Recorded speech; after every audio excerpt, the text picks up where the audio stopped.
So good evening everyone. Let's start with your chapter number 5, members of a company. अभी guys ये chapter कैसा है पता है क्या?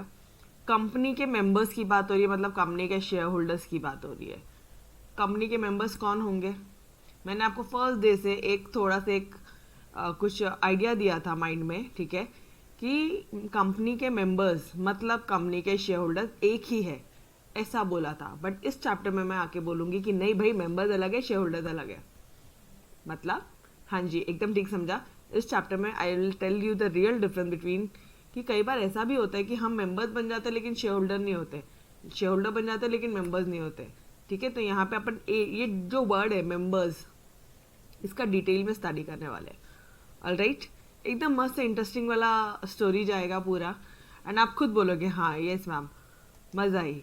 ठीक है, चलो, इट्स वेरी नॉलेजेबल सब्जेक्ट. चलो, तो मेंबर्स कौन होते हैं पहले बताओ. कोई भी ऑर्गेनाइजेशन अकेले खुद ब खुद चल जाएगी कि it is manage by group of people? It is manage by people obviously. कुछ इसका वेल डिफाइंड कुछ ऑब्जेक्टिव्स होगा, कुछ पर्पस होगा कि वो ऑर्गेनाइजेशन किस पर्पस के लिए बनी है.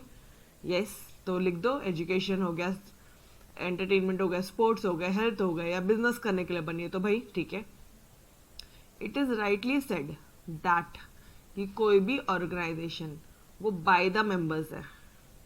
Organisation is by the members. Organisation member की वजह से है, मेंबर्स की ऑर्गेनाइजेशन है, एंड मेंबर्स के लिए ही ऑर्गेनाइजेशन है. कोई भी कंपनी मेंबर्स के कारण बनी है, मेंबर्स की है, एंड मेंबर्स के लिए बनी है. Done everybody. तो कई बार ना ये आपको ना ऐसे जस्टिफिकेशन में पूछा जाता है, तो तब आप वहाँ पे क्या लिखोगे, आप ये पूरा पार्ट लिख कर आओगे. ठीक है, कि हर एक ऑर्गेनाइजेशन मेंबर्स से बनती है, वो मेंबर्स पे डिपेंड होती है, मेंबर्स चलाते हैं उनको. It is for some common objectives, कुछ कॉमन पर्पसेस होते हैं, जैसे कि एजुकेशन देना, जैसे कि हेल्थ सेक्टर है,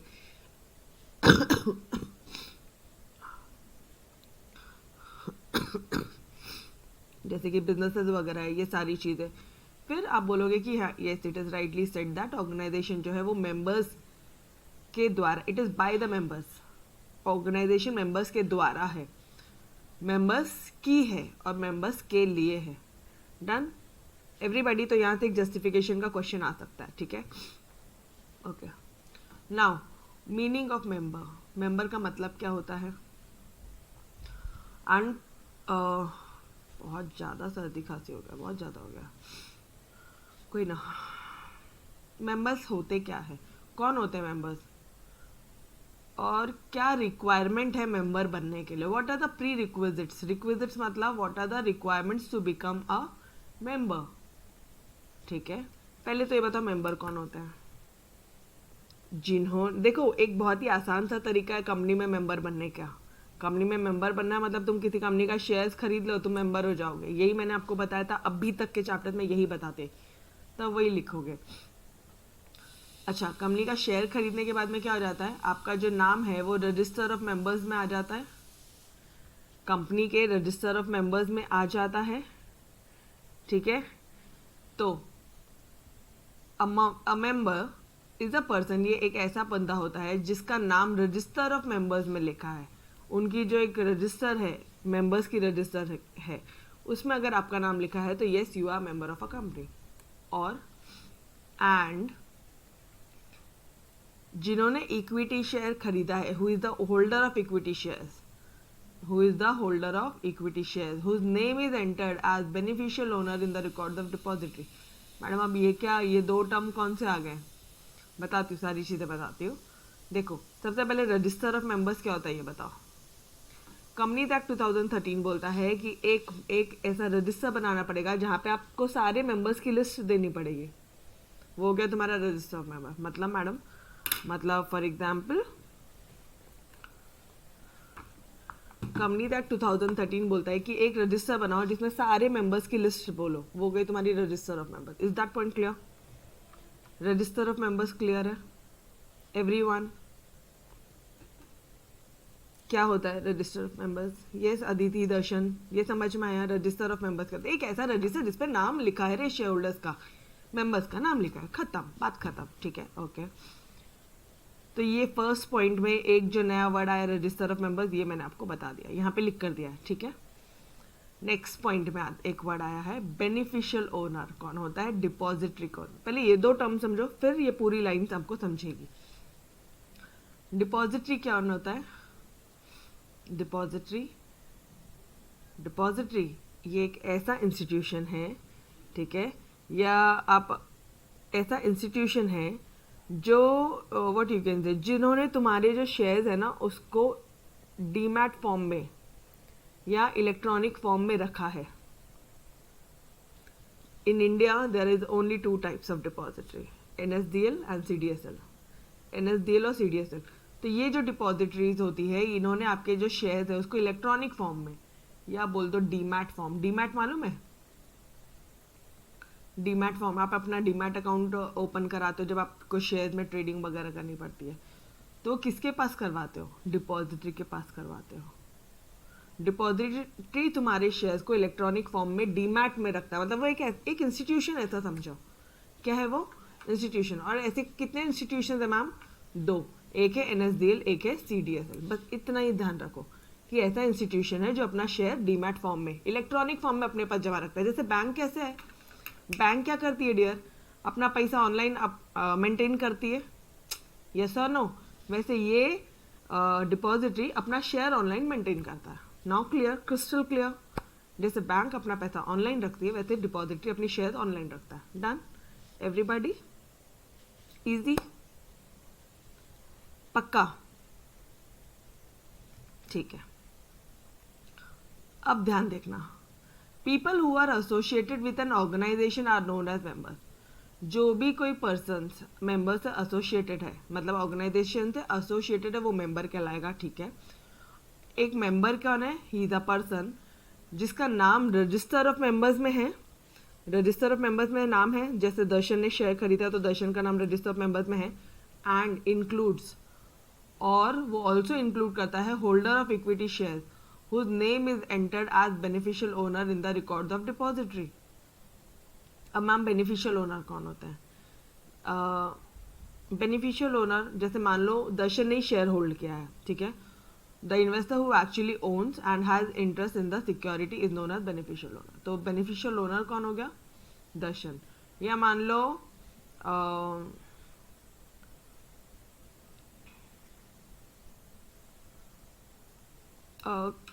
एक चीज एक नोटिस करना, बैंक ने मेरा पैसा बैंक ने मेरे बिहाफ में होल्ड किया है। Getting me?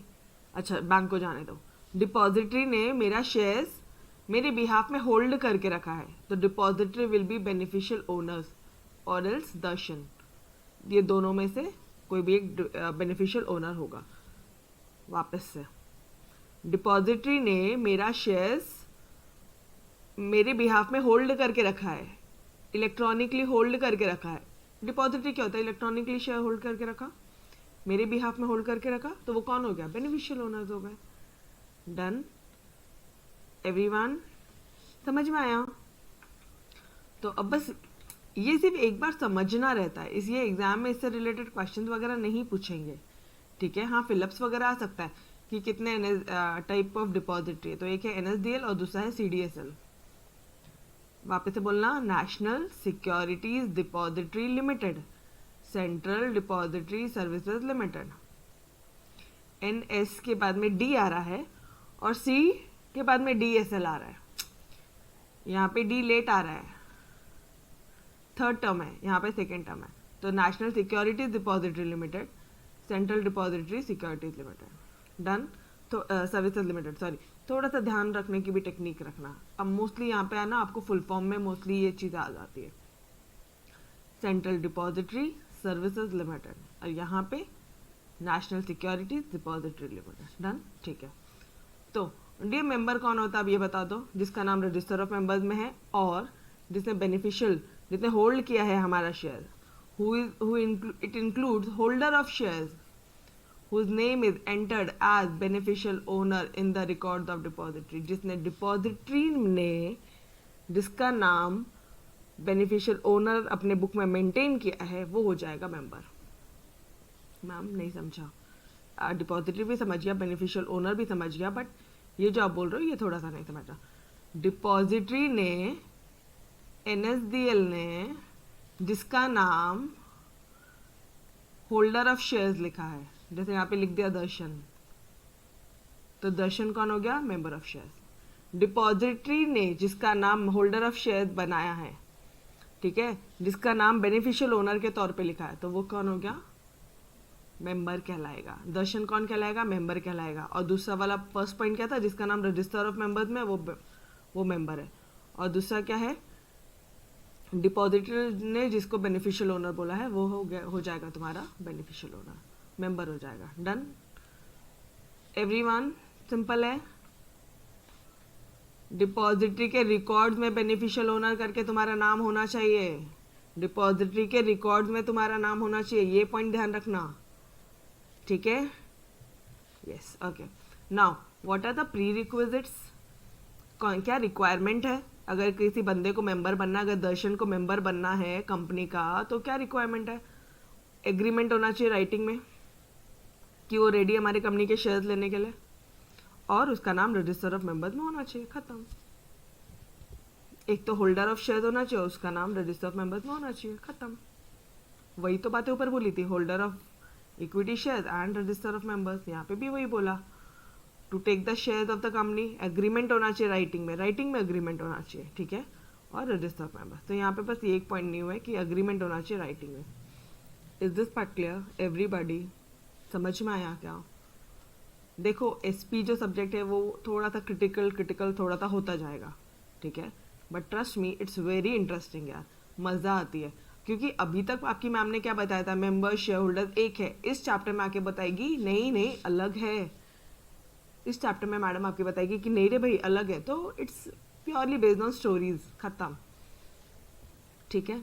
नाउ आ गया वो आपके इंतजार की घड़ी खत्म हो गई। What are the circumstances when member is not a shareholder and shareholder is not a member, and vice versa, मतलब मेंबर कब शेयर होल्डर नहीं हो, शेयर होल्डर कब मेंबर नहीं है, ऐसी सिचुएशन बताओ। तो पहली सिचुएशन, अच्छा थोड़ा सा जनरल बातें कर लेते हैं। In order to become member बनने के लिए एक बंदे को उस कंपनी के शेयर खरीदने पड़ते हैं, हाँ जी। अग्रीमेंट इन राइटिंग होना चाहिए, हाँ जी। और क्या होना चाहिए? रजिस्टर ऑफ मेंबर्स में उसका नाम होना चाहिए, यस, ठीक है। हेंस मेंबर और share holder mostly mean the same person. तो आपकी मैम ने आपको ये बताया था कि मोस्टली जनरली वो दोनों सेम ही होते हैं, लेकिन कुछ केसेस में अलग होता है। तो अब अपन स्पेसिफिकली पढ़ रहे हैं। हाउएवर इन सम केसेस, लेकिन कुछ ऐसे केसेस होते हैं जहाँ पे member might not be share holder. ज़रूरी नहीं है जो मेंबर है वो शेयर होल्डर भी होगा, and shareholder might need not be a member. Done everybody? Below are the circumstances. कौन से सर्कमस्टांसेस है? सबसे पहले पढ़ेंगे कि मेंबर है लेकिन शेयर होल्डर नहीं है। मेंबर है लेकिन शेयर होल्डर नहीं है, इसका मतलब क्या हुआ? ये पॉइंट का मतलब मेंबर है लेकिन उसके पास में कोई शेयर्स नहीं है, कंपनी के शेयर्स नहीं है। Is this point clear? वो मेंबर तो है लेकिन कंपनी के शेयर्स नहीं है, ठीक है। बढ़ू आगे, पक्का? ये Aditi,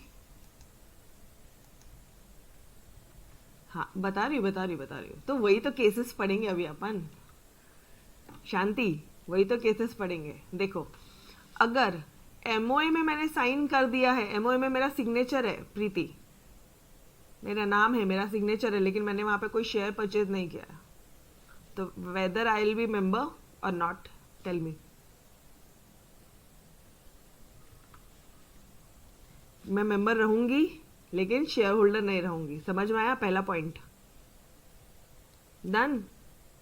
signatories to MOA, MOA में मैंने साइन किया है, मतलब मैं मेंबर बन गई हूं लेकिन मैं शेयर होल्डर नहीं बनी हूं। Till the date shares are allotted, जब तक शेयर मुझे अलॉट नहीं किए गए हैं तब तक। जिस दिन मुझे शेयर, देखो ऐसा नहीं होता कि तुमने कंपनी में अप्लाई कर दिया, तुमको शेयर मतलब तुमने अप्लाई किया शेयर्स के लिए, तुमको शेयर मिल गया, ऐसा थोड़ी ना होगा। जैसे मैंने और हरीश सर ने मिलकर ओनली लेक्चर्स प्राइवेट लिमिटेड बनाई थी, यस और नो? तो ऐसा तो नहीं होगा कि जिस दिन हमने कंपनी के शेयर अप्लाई कर रहे कोई या कोई भी मेंबर अप्लाई कर रहा है तो उसको तुरंत शेयर मिल गया, ऐसा है क्या? नहीं, ऐसा तो नहीं होगा। तो जिस बंदे ने सिर्फ और सिर्फ साइन किया है, सिग्नेटरीज है वो एमओए का, लेकिन अभी तक उसको शेयर अलॉट नहीं हुए, हरीश सर को अभी तक शेयर नहीं दिए कंपनी के, तो क्या हो गया? मतलब शेयर सर्टिफिकेट नहीं दिए, पूरी रूल्स रेगुलेशन पूरी कंप्लीट नहीं हुई है, तब तक कौन है? हरीश सर सिर्फ और सिर्फ मेंबर हो सर जी, आप शेयर होल्डर नहीं हो अभी कंपनी के। डन। हरीश सर ने साइन कर दिया लेकिन शेयर अलॉट नहीं हुआ, तो हरीश सर सिर्फ और सिर्फ कंपनी के मेंबर्स है, शेयर होल्डर नहीं है। ठीक है, चलो next point, company limited by guarantee. अच्छा, ये तो ऐसी कंपनी होती है जिसके बाद में शेयर ही नहीं होते, तो इसमें जितने भी लोग हैं वो सिर्फ और सिर्फ मेंबर कहलाएंगे, शेयर होल्डर नहीं कहलाएंगे। यस और नो? पक्का समझ में आया? कंपनी लिमिटेड बाय गारंटी, या ये तो ऐसी कंपनी जिसमें शेयर ही नहीं है, शेयर नहीं तो शेयर होल्डर काय करे, सिर्फ और सिर्फ तुम लोग कौन हो? मेंबर्स हो। ठीक है, चल थर्ड पॉइंट में आ जा, मेंबरशिप बाय एक्विजिशंस और एस्टॉपल। मतलब बताती हूँ।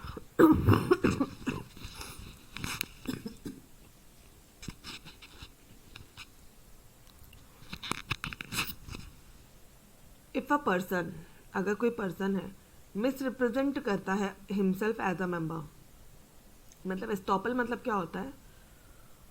एस्टॉपल मतलब सुनना, मान लो मैं कंपनी की ना शेयर होल्डर नहीं हूँ, मैं कंपनी की मेंबर नहीं हूँ, मैं ओनली लेक्चर्स की, फॉर एग्जांपल मैं ओनली लेक्चर्स की मेंबर नहीं हूँ, लेकिन मैं अपने आप को ऐसा बताती हूँ कि I am the member of a company. ठीक है, और ऐसे केस में कुछ भी लाइबिलिटी अराइज होती है तो I had to be responsible. मैं बाद में ये नहीं बोल सकती कि अरे मैंने तो सिर्फ दिखाया था, मैं थोड़ी ना मेंबर हूँ, देखो ऑन रिकॉर्ड मैं थोड़ी ना मेंबर हूँ, ऐसा नहीं चल सकता।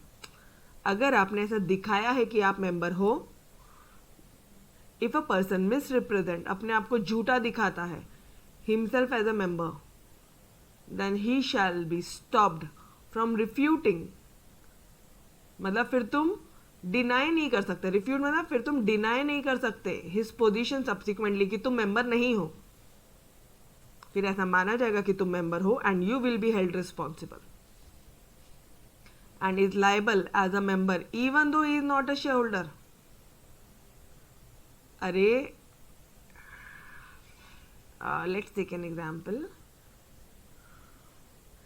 कि ओनली लेक्चर्स के ना सिर्फ और सिर्फ दो मेंबर्स है, ओनली लेक्चर्स के सिर्फ और सिर्फ दो मेंबर्स है। ठीक है, एक मेंबर है हरीश सर और एक है आपके प्रीति मैम। ठीक है, ओके, एक है आपकी मैम, एक है सर। ठीक है, सीधा सर मैम लिखती हूँ, एक है तुम्हारे हरीश सर, एक है तुम्हारी मैम।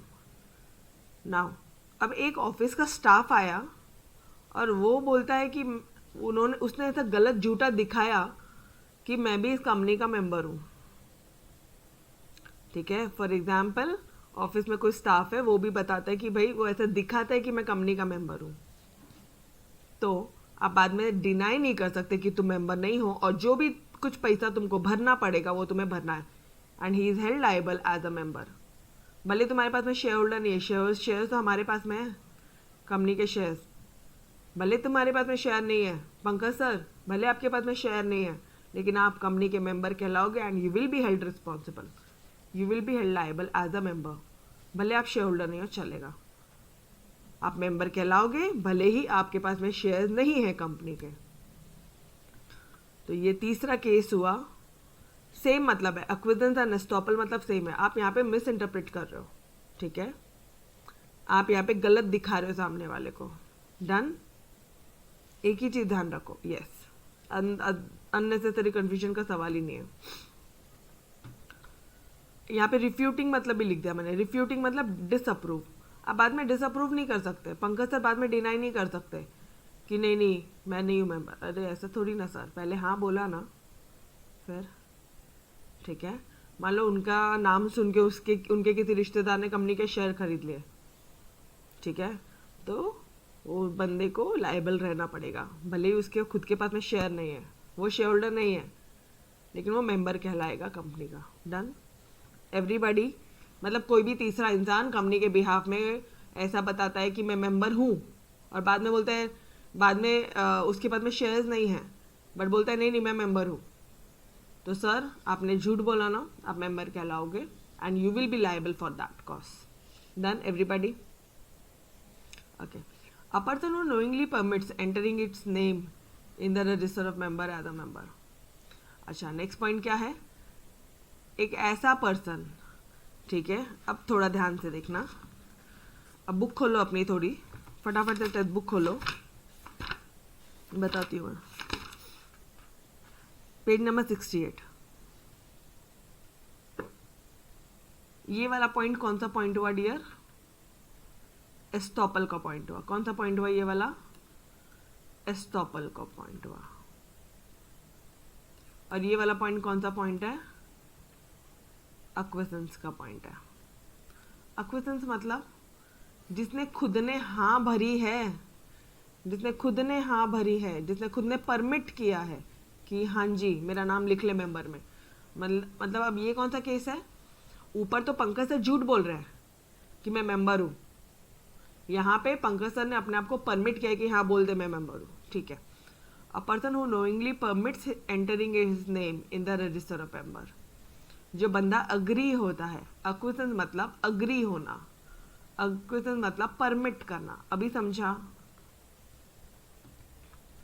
अभी समझा डियर? अगर पंकज सर खुद बोलते हैं कि हाँ प्रीति मैडम, हरीश सर आप मेरा नाम लिख लो मेंबर्स में, चलेगा, मुझे कोई प्रॉब्लम नहीं है, तो पंकज सर मेंबर कहलाएंगे, हालांकि उनके पास में शेयर्स नहीं है तो भी। Done everybody. कब मेंबर है, शेयर होल्डर नहीं है। पहला पॉइंट क्या था? सिर्फ साइन किया है, अभी तक शेयर नहीं मिला, तो मेंबर हो, शेयर होल्डर नहीं हो। गारंटी कंपनी है, इसमें तो शेयर ही नहीं होते, तो यहाँ पे सिर्फ और सिर्फ मेंबर्स है, शेयर होल्डर्स का तो सवाल ही नहीं है। झूठ बताया, तुमने झूठ दिखाया, अ पर्सन जिसने मिस इंटरप्रेट किया अपने आप को as a member, you will be liable as member even though you do not have shareholders shares, ठीक है, ओके।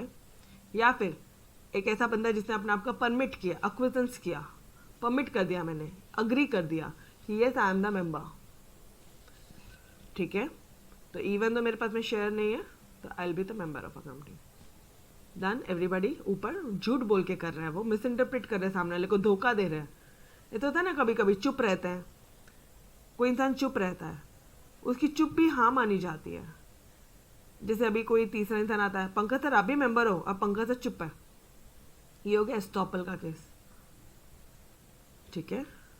और यहाँ पे वो हाँ भर रहे हैं, मैं मेंबर हूँ, परमिशन लिया उन्होंने, ठीक है। फिर ट्रांसफर ऑफ शेयर्स, अभी बहुत सिंपल पॉइंट्स है। जैसे मान लो मैं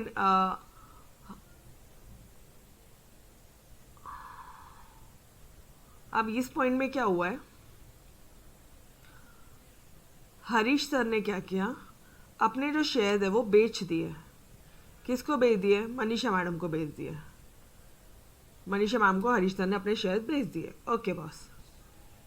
जब तक हरीश सर का, अभी मेरे को इतना बताना, क्या हरीश सर के पास में शेयर है? Just tell me this thing, क्या हरीश सर के पास में शेयर है? नहीं, शेयर नहीं है, लेकिन हरीश सर का नाम रजिस्टर ऑफ मेंबर्स में है अभी भी। अभी तक मनीषा मैम बनी नहीं है, शेयर ट्रांसफर कर दिए लेकिन रजिस्टर ऑफ मेंबर्स में नाम है, शेयर नहीं है लेकिन रजिस्टर ऑफ मेंबर में नाम है, तो भी हरीश सर मेंबर कहलाएंगे। Done everybody. Name is till his name is removed from register of members. Harish sir continues to be member till his name is removed from register. जब तक register of members में नाम है, हरीश सर ही member कहलाएंगे, भले ही share उन्होंने transfer कर दिए। वो प्रोसीजर बाकी है रे, प्रोसीजर बाकी, इतना समझो, ठीक है। अभी मनीषा मैडम का नाम रजिस्टर ऑफ मेंबर्स में आया नहीं है, तब तक, जब तक नहीं आया तब तक हरीश सर ही मेंबर कहलाएंगे, ओके। फिर ये मैंने आपको बताया था कि डियर ट्रांसमिशन क्या होता है। ट्रांसमिशन, ट्रांसफ़र हम करते हैं, यहाँ पे ट्रांसफ़र हुआ, ऊपर हरीश सर ने अपना शेयर ट्रांसफ़र किया मनीषा मैडम को। ट्रांसमिशन अपने आप हो जाता है, जैसे डेथ हो गई किसी की तो ट्रांसमिशन अपने आप हो जाता है, ठीक है। Okay, on death of a member, मान लो कोई मेंबर की डेथ हो गई तो कौन रहेगा liable? On death of a member shares are held by his legal heir और लीगल रिप्रेजेंटेटिव। अब लीगल हेयर और लीगल रिप्रेजेंटेटिव के केस में डिफरेंस क्या है मैडम? दोनों में डिफरेंस है। लीगल हेयर कब होता है? जब मान लो डेथ हो गई है तो आपका जो नॉमिनी है वो लीगल हेयर कहलाएगा, और रिप्रेजेंटेटिव जब इंसॉल्वेंट हो गए आप इंसॉल्वेंट हो गए हो और आप इंसॉल्वेंट हो गए तो आपका रिप्रेजेंटेटिव आता है। समझ में आ रहा है लीगल रिप्रेजेंटेटिव और लीगल हेयर का मतलब? मैंने कहीं पे लिख के दिया है नोट्स में।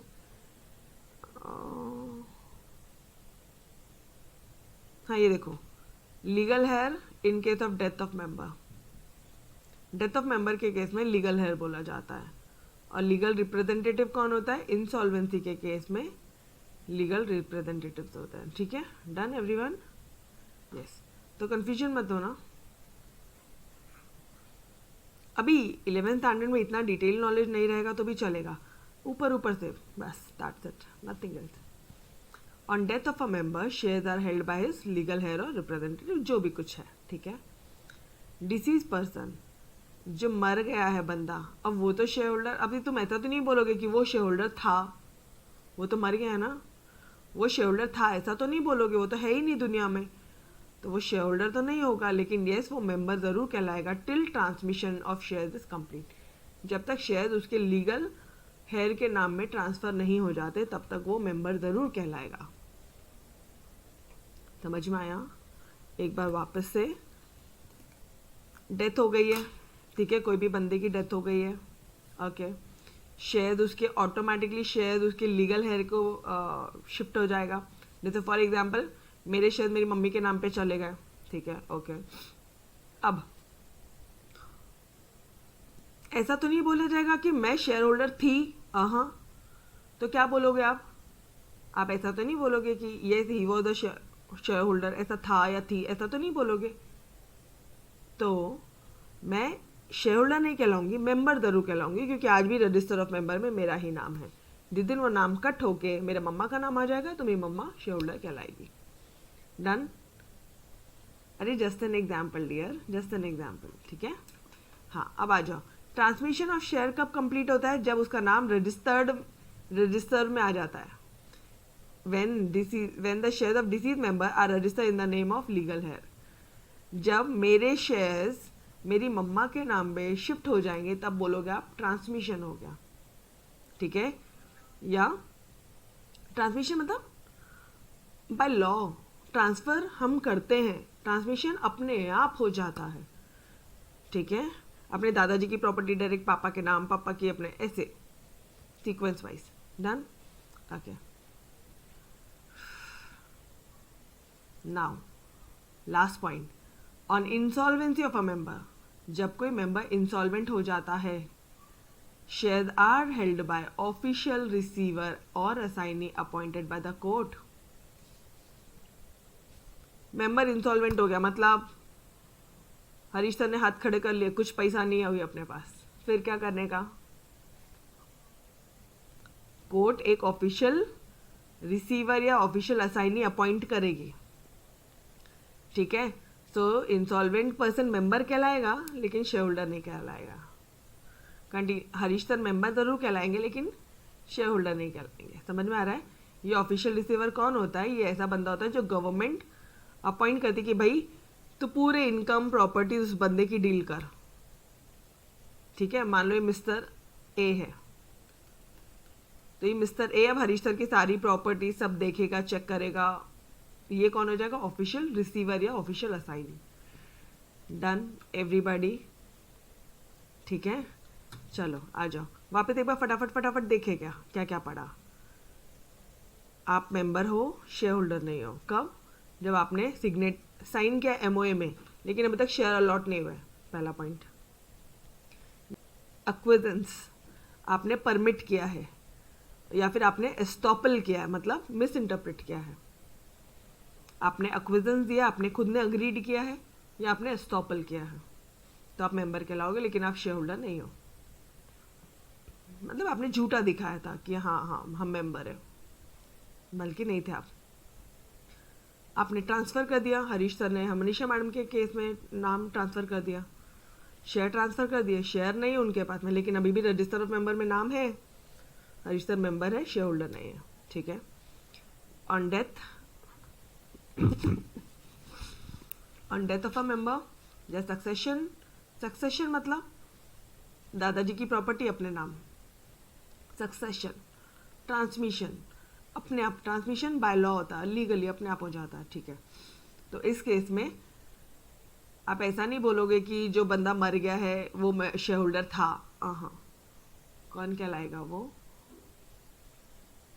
डिसीज पर्सन शेयर होल्डर नहीं होगा, लेकिन वो मेंबर जरूर कहलाएगा। Till transmission disease share will not be share holder, लेकिन वो कंटिन्यू रहेगा member till the transmission of share is complete. Done. And last the insolvent. जब कोई बंदा इंसॉल्वेंट हो जाता है, जैसे हरीश सर ने यहाँ पे हाथ खड़े कर लिए, तो कोर्ट ऑफिशियल लिक्विडेटर अपॉइंट करेगा, official receiver, official assignee appoint करेगा, जिसमें ये मालूम पड़ेगा। तो जो इंसॉल्वेंट पर्सन है वो कौन है? वो मेंबर कहलाएगा, लेकिन शेयर होल्डर नहीं कहलाएगा। यहाँ पे वापिस हरीश सर, मतलब दो केस में हरीश सर, एक ट्रांसफर के केस में और एक इंसॉल्वेंसी के केस में वो मेंबर कहलाएंगे, लेकिन शेयर होल्डर नहीं कहलाएंगे। डन। समझ में आया? इजी था, इतना कुछ टेक्निकल नहीं था ये। संतोष, आंसर इजी था। चलो नाउ शेयर होल्डर, अब शेयर होल्डर है, मेंबर नहीं है। अब कंसेप्ट समझने की कोशिश करना। मेंबर नहीं है मतलब रजिस्टर ऑफ मेंबर में तुम्हारा नाम नहीं है, रजिस्टर ऑफ मेंबर्स में नाम नहीं है। ऐसे कौन से केस ऐसे होंगे जिसमें शेयर है उसके पास में, लेकिन रजिस्टर ऑफ मेंबर में नाम नहीं है? पहला पॉइंट, हरीश सर ने अगर मान लो मनीषा मैम को शेयर ट्रांसफर कर दिया, ठीक है, मनीषा मैम का नाम आ गया रजिस्टर ऑफ मेंबर में, लेकिन शेयर अभी तक इन्हीं के पास पड़े हैं, तो वो कौन हो जाएगी? ये कौन हो जाएंगे? मैं बोलो, रुको एक सेकेंड, रुकना ज़रा। शेयर होल्डर है लेकिन मेंबर नहीं है, मतलब ROM में नाम नहीं है। ये पॉइंट क्लियर है? यहाँ तक बताना पहले, लाइन बाय लाइन, कोई घाई नहीं, बिल्कुल भगाएंगे नहीं, जैसे पढ़ा था वैसे ही करेंगे। शेयर होल्डर है, शेयर है विदाउट बीइंग अ मेंबर। ऊपर क्या था? ऊपर मेंबर्स थे, शेयर होल्डर नहीं थे। यहाँ पे ROM में नाम ही नहीं अभी तक, लेकिन शेयर है तुम्हारे पास में। ऐसा कौन सा केस हो सकता है कि शेयर पड़े लेकिन रजिस्टर ऑफ मेंबर में नाम नहीं है? हो सकता है ना यार, माने किसी ने किसी को शेयर ट्रांसफर किया, शेयर आ गए, रजिस्टर ऑफ मेंबर में नाम नहीं है, तो क्या है वो? उसका शेयर होल्डर है लेकिन मेंबर नहीं है। Is this point clear? अरे हरीश सर ने अब एग्जाम्पल सुनो वाला। देखो, in certain cases a person can be a shareholder and not a member of a company. सिर्फ 3 पॉइंट्स ऐसे हैं। Following are the shareholders of the company and not the members. जैसे buyer of the shares, मतलब यहाँ पे Manisha madam, वही same example है। अभी यहाँ पे क्या हुआ? मनीषा मैम के पास में शेयर्स आ गए, या ऐसा बोल दो शेयर आ गए लेकिन रजिस्टर ऑफ मेंबर में अभी तक नाम नहीं है, तो वो कौन कहलाएंगी? अरे हरीश सर मेंबर कहलाते थे, तो ये तो शेयर होल्डर कहलाएंगी ना। नहीं समझ रहा है? Yes I know. ऊपर हरीश सर ने बेच दिया share, Harish sir share holder है क्या? एक मिनट रुको,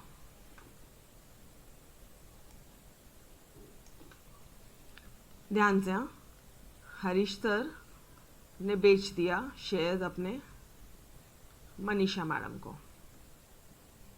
ओके, शेयर्स चले गए, शेयर होल्डर तो नहीं है ये कौन हो गए?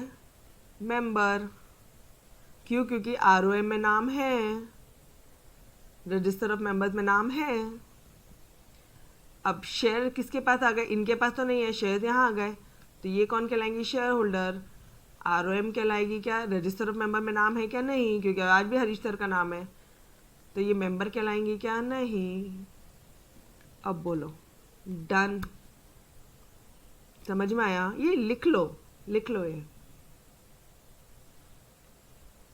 इजी, पक्का, एवरीबॉडी। एक बार वापस से,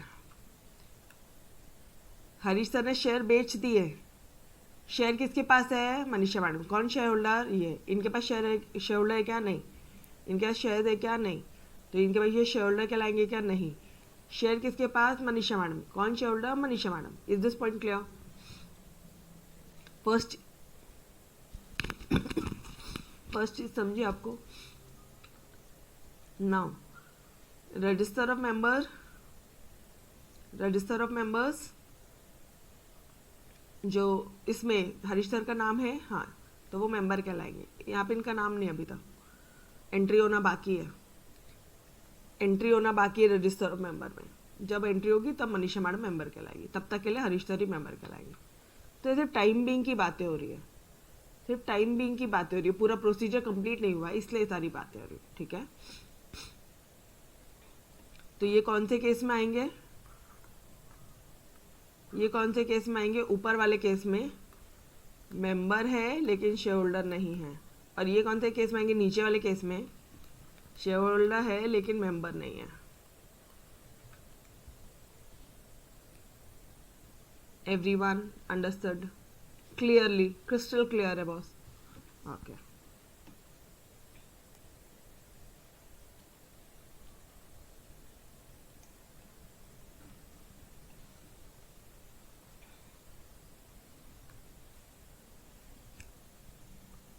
ऑफिशियल जो रिसीवर है इन केस ऑफ इंसॉल्वेंसी, मतलब शेयर्स कौन हेल्ड करेगा, हरीश सर के पूरे शेयर्स कौन हेल्ड करेगा, ऑफिशियल रिसीवर, ठीक है।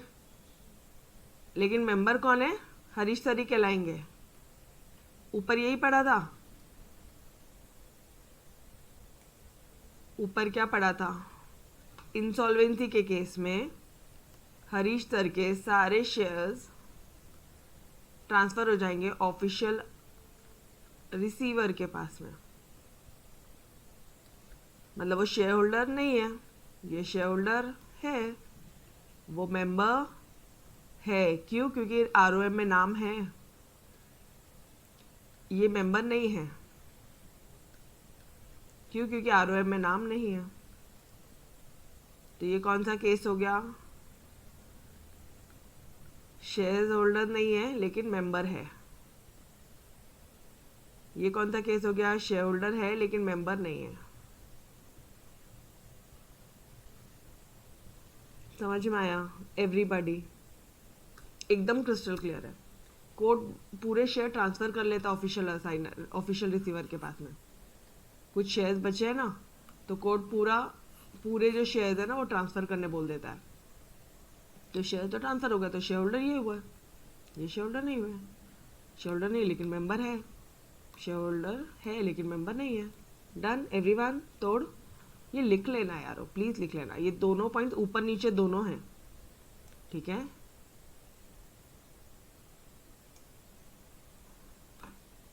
And legal here in case of death, अब यहाँ पे कैसे मैडम, मेरे शेयर्स मम्मा को ट्रांसफर हुए, मैं थी, ऐसा बोलूं, मैं मेंबर कहलाऊंगी, शेयर होल्डर नहीं कहलाऊंगी, और मम्मा शेयर होल्डर कहलाएगी, मेंबर नहीं कहलाएगी। डन, सेम कंसेप्ट है, सेम कंसेप्ट है। Done everybody. या अपने दादाजी, अपन ऐसा नहीं बोल सकते कि दादाजी थे शेयर होल्डर है, थे, ऐसा नहीं बोल सकते ना। तो दादाजी, यहाँ पे एक काम करो, यहाँ लिखो, एग्जाम्पल लिखो, दादाजी से शेयर किसके पास में आए, पापा के पास में आए। दादाजी शेयर ट्रांसफर हो गए, ठीक है, शेयर होल्डर कहलाएंगे क्या, नहीं, मेंबर कहलाएंगे, हाँ। और पापा कौन होगा, शेयर होल्डर, लेकिन मेंबर कहलाएंगे क्या, नहीं, जब तक पूरा प्रोसीजर कंप्लीट नहीं होता वो मेंबर नहीं कहलाएंगे। तो ये 3 केसेस है। डन एवरीबॉडी, अच्छी तरह से समझा? यस। तो कुछ नहीं, ये सब बीच के, इसको यहाँ से करो ही मत, छोड़ो इसको, मत करो यहाँ से। मेंबर्स जिसने अपने अप्रूव कर दिया, जिसने राइट दे दिया, ठीक है, जो अग्री हो गया वो क्या हो गया एक्विजेंस, और एस्टॉपल जिसने मिस रिप्रेजेंट किया वो part, transfer share, transmission shares and insolvency, transfer, transmission, insolvency. और यहाँ पे क्या आएगा, यहाँ पे भी वही आएगा। यहाँ पे ट्रांसफरी, डेथ बोला तो ट्रांसमिशन, और ऑफिशियल रिसीवर बोला तो इंसॉल्वेंसी। ये लास्ट के पॉइंट सेम है। ट्रांसफर, उधर ट्रांसफर, ट्रांसफरर, यहाँ पे ट्रांसफरी, वहाँ पे हरीश सर, यहाँ पे मनीषा मैडम। जिसने शेयर ट्रांसफ़र किया वो ट्रांसफरर, जिसके नाम पे किया वो ट्रांसफरी। हरीश सर ने ट्रांसफ़र किया मनीषा मैम के नाम पे, ट्रांसफरर। जो शेयर ट्रांसफ़र कर रहा है और जिसके नाम पे किया वो ट्रांसफरी। तो ट्रांसफरी, इंसॉल्वेंसी का केस एंड ट्रांसमिशन, मतलब ट्रांसफ़र, डेथ बोला तो transmission and insolvency. Point same है, थोड़ा सा आपको अगर लॉजिक समझ रहा होगा, पॉइंट्स ऑलमोस्ट सेम है। ये ट्रांसफ़र का केस हो गया, मनीषा मैम की बात हो रही है यहाँ पे। ये ट्रांसमिशन का केस हो गया और ये इंसॉल्वेंसी का केस हो गया। तो लास्ट के 3 पॉइंट्स इज योर, लास्ट के 3 points is your share holder but not the member. Done. And total 6 points है, इसके अलावा 3 पॉइंट और है। कौन कौन से? ट्रांसफर, ट्रांसमिशन, इंसॉल्वेंसी के अलावा कौन से पॉइंट है? ये तो को रिलेटेड पॉइंट्स है, इसके अलावा कौन से पॉइंट्स है बोलो? Acquiescence, estoppel, company limited by guarantee, और एक और पॉइंट था signatories of MOA. Done everybody, thorough with the concept, learn हुआ अच्छे से? लर्न हुआ? Yes, okay okay, so we will stop till here. मिलते हैं नेक्स्ट लेक्चर में, तब तक के लिए अलविदा, bye bye everyone, take care, खुदा हाफिज़, बाय बाय। ठीक है, ये यहाँ से करो ही मत करो यहाँ से। I remove this from the note, unnecessary confusion का सवाल ही नहीं, क्योंकि यहाँ पे भी वो जनरल लाइन्स लिख रहा है, कोई सेंस नहीं बनता। इससे बेटर तो ये करो, ट्रांसफर, ट्रांसमिशन, इंसॉल्वेंसी, इधर के 3 पॉइंट सेम है, ऊपर 3 पॉइंट यहाँ पे अलग है शेयर होल्डर्स में। ठीक है, चलो, यस। तो bye bye guys, bye bye everyone, take care.